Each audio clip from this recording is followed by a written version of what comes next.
बहुत सारे NEET aspirants को ऐसा लगता है कि यार फर्स्ट ईयर में कॉलेज जाते ही उनका पेशेंट के साथ इंटरेक्शन शुरू हो जाएगा और वो एक डॉक्टर की तरह अपने आप को इमेजिन करने लगते हैं। क्या रियलिटी में ऐसा है, या फिर मैं बोलूँ आपको एक साल वेट करना पड़ेगा पेशेंट इंटरेक्शन के लिए? जी हाँ। तो जानते हैं कि हर एम के डिफरेंट डिफरेंट ईयर में, फर्स्ट ईयर से फाइनल ईयर और इंटर्नशिप में, किस तरह से साइकिल चलती है और किस तरह से एक बच्चा डिफरेंट चीज़ें सीखता है। Hello everyone, my self Rehan Khan, a final year medico in a government medical college in Karnataka. तो आज की वीडियो में हम डिस्कस करने वाले हैं फर्स्ट ईयर से लेकर इंटर्नशिप तक डिफरेंट डिफरेंट ईयर में एक बच्चा क्या पढ़ता है और किस तरह से उसकी ग्रोथ होती है और क्या डिफरेंट डिफरेंट वेरिएशंस आते हैं जैसे जैसे समय निकलता है। तो सबसे बात करते हैं फर्स्ट ईयर। फर्स्ट ईयर उसका एक बडिंग फेस होता है जिसमें उसको 3 सब्जेक्ट पढ़ने होते हैं एक स्टूडेंट को, एनाटमी, फिजियो और biochem, both theory and practicals. ये वही टाइम है जिसमें आप सीखोगे कि डिफरेंट डिफरेंट प्रैक्टिकल्स कैसे किए जाते हैं। अगर मैं बायोकेम की बात करूँ कि भाई यूरिन एनालिसिस हो गया, प्रोटीन एनालिसिस हो गया, और अगर हम फिजियो की बात करें तो डिफरेंट क्लिनिकल एग्जामिनेशंस हो गए, बीपी का मेजरमेंट हो गया, पल्स मेजर करना हो गया। ये सारी चीज़ें आपको तैयार किया जाता है, कंडीशन किया जाता है before you enter hospital postings in your second year. Anatomy के डिसेक्शन हॉल में आपको बेसिक हिस्टोलॉजी से आपको सिखाई जाएगी कि भाई बेसिक मतलब फर्स्ट ईयर को अगर मैं एक वन लाइन में समराइज करी तो everything about normal body, anat physio biochem, ये सब आपको नॉर्मली में बताएंगे कि भाई नॉर्मल बॉडी की एनाटमी कैसी है, फिजियोलॉजी कैसी है और बायोकेमिस्ट्री कैसी है। तो अगर आपको नॉर्मल नहीं पता होगा तो आप एबनॉर्मल को नहीं सीख सकते। तो एक एडवाइस या एक नोट जिस पे मैं फर्स्ट ईयर के स्टूडेंट्स को एंड करना चाहूँगा इस पार्ट पे, कि अपनी एनाट फिजियो बायोकॉम बहुत स्ट्रांग बनाना, क्योंकि जितनी स्ट्रांग है प्री क्लिनिकल सब्जेक्ट्स होंगे, आप देखना आपके जो क्लिनिकल सब्जेक्ट्स होंगे आने वाले वो उतने ही ज़्यादा स्ट्रांग हो जाएंगे। और बहुत सारे बच्चों को एक चीज़ में बहुत प्रॉब्लम आती है, स्लाइड आइडेंटिफिकेशन हिस्टोलॉजी की। मेरे को तो भाई बहुत ज़्यादा आती थी। तो आप ट्राई कीजिएगा कि आप स्टार्टिंग से ही थोड़ा बहुत इंटरेस्ट लेके उसको सीख ले, क्योंकि कई लोग इसमें बहुत एक्सपर्ट होते हैं। मैंने ये तक देखा है कि कई बच्चे बाहर के कॉलेजेस की स्लाइड मंगा के उसको आइडेंटिफाई करने का ट्राई करते हैं कि भाई कैसी है। तो develop your interest, gross anatomy के प्रैक्टिकल्स हो, चाहे डिसेक्शन हो या क्लिनिकल एग्जामिनेशन हो। अगर आप और कुछ सीखे ना सीखे, एटलीस्ट क्लिनिकल एग्जामिनेशन जरूर सीखिएगा, चाहे CNS का हो जाए, CVS का हो जाए, रेस्पिरेटरी सिस्टम का हो जाए। आपके सेकेंड ईयर से लेकर इंटर्नशिप तक बहुत काम आने वाला है। तो कुछ अगर आप नहीं सीख पा रहे हैं तो एटलीस्ट बेसिक वाइटल का मेजरमेंट और क्लिनिकल एग्जामिनेशन, ये दो चीज़ ज़रूर सीखना।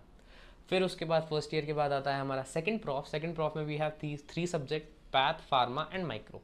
पैथो में हम सीखते हैं कि क्या एक एलिमेंट वाली बॉडी की, एक बीमार बॉडी की क्या डिफरेंट डिफरेंट हिस्टोलॉजिकल और ग्रॉस चेंजेस आती है। अब इसका इम्पोर्टेंस इसलिए है क्योंकि हमें डायग्नोसिस में इससे बहुत ज़्यादा हेल्प मिलती है। अगर मैं बोलूँ कि एक सर्जन एक पैथोलॉजिस्ट के बिना अपनी सर्जरी ही प्रोसीड करने में केपेबल नहीं है तो मैं कहीं पे भी गलत नहीं हूँ। क्योंकि एक टर्म होता है, वो होता है फ्रोज़न सेक्शन।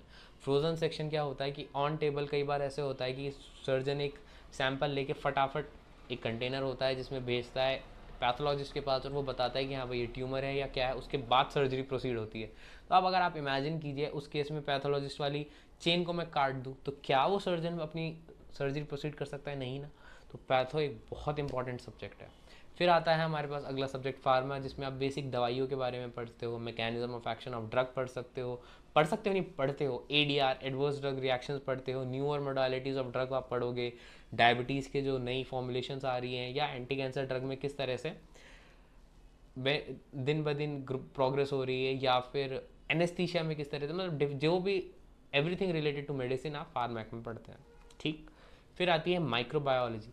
माइक्रोबायोलॉजी बेसिकली अगर मैं आपको बोलूँ तो स्टूल एग्जामिनेशन हो गया या फिर ब्लड कल्चर हो गया। जो कोविड में अपन RT-PCR के देखते थे ना कि भागते थे और RT-PCR कराते थे, उसका वो क्या था, वो बेसिकली वो स्लाइड जाती थी माइक्रोबायोलॉजी के पास, माइक्रोबायोलॉजिस्ट की पास जाती थी, फिर उसका RT-PCR करता था और उसका आपका सैंपल तैयार करके देता था। जो स्टूल एग्जामिनेशन करते हैं हम लोग, वो कौन करते हैं?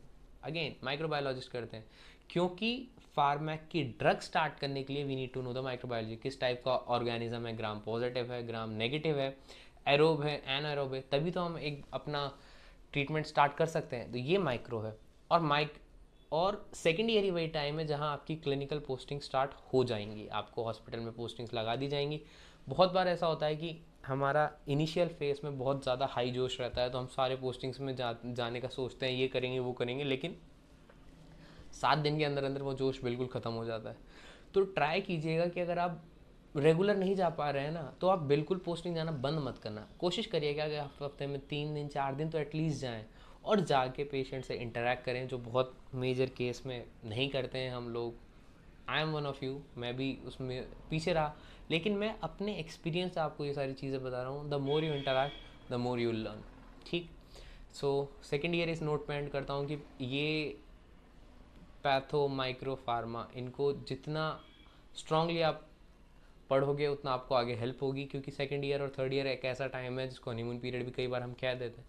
तो इसको वेस्ट करने की गलती मत करना। जितना अच्छे से आप अपने आप को इन्वेस्ट यहाँ करोगे उतना ज़्यादा आप ग्रो करोगे। और यही टाइम पे एक जो मेरी तरफ से मैं आपको एडवाइस दूंगा कि अपनी फाइनेंस के बारे में भी सोचना स्टार्ट करना। भाई फर्स्ट ईयर में चलो आप लोग नए नए आए होते हो तो आपके दिमाग में कई सारी अलग चीज़ चल रही थी, लेकिन second year is the right time. तो आप सोचो कि कैसे आप अर्न कर सकते हो, कैसे आप अपनी नॉलेज को एनकैश कर सकते हो, क्या डिफरेंट तरीके हैं जिससे आप कमाना स्टार्ट कर सकते हो। ठीक है। Now going to the third year. Third year में पहले 4 सब्जेक्ट हुआ करते थे, फिर 2 हो गए, अब दोबारा से 4 कर दिए। मैं 4 लेके चलता हूँ।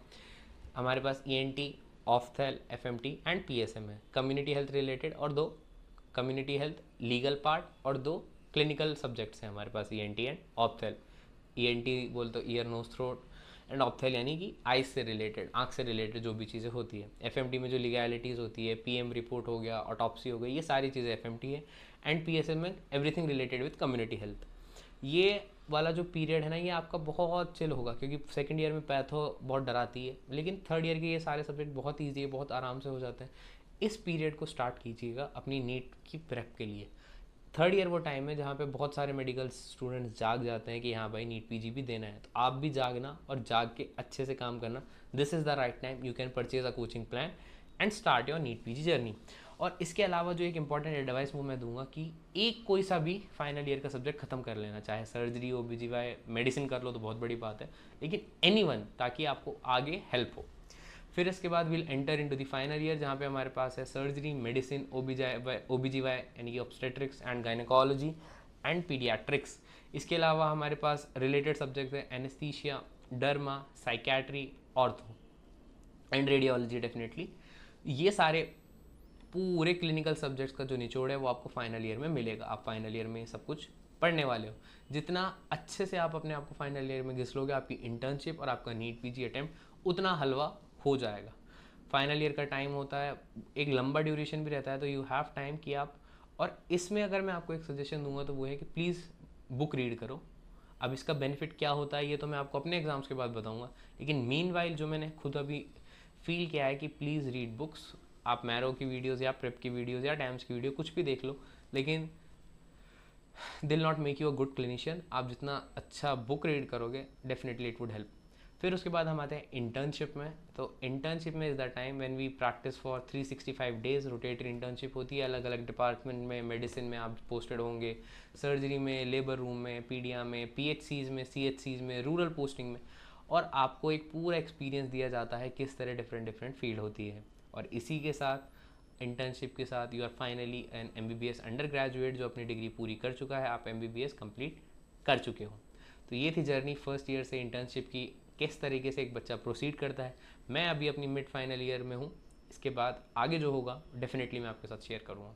अगर आपको वीडियो पसंद आई, वीडियो लाइक करें, चैनल सब्सक्राइब करें, और ऐसे अपडेट्स के लिए बने रहें मेरे साथ। मिलते हैं अगली वीडियो में। Till then, good bye.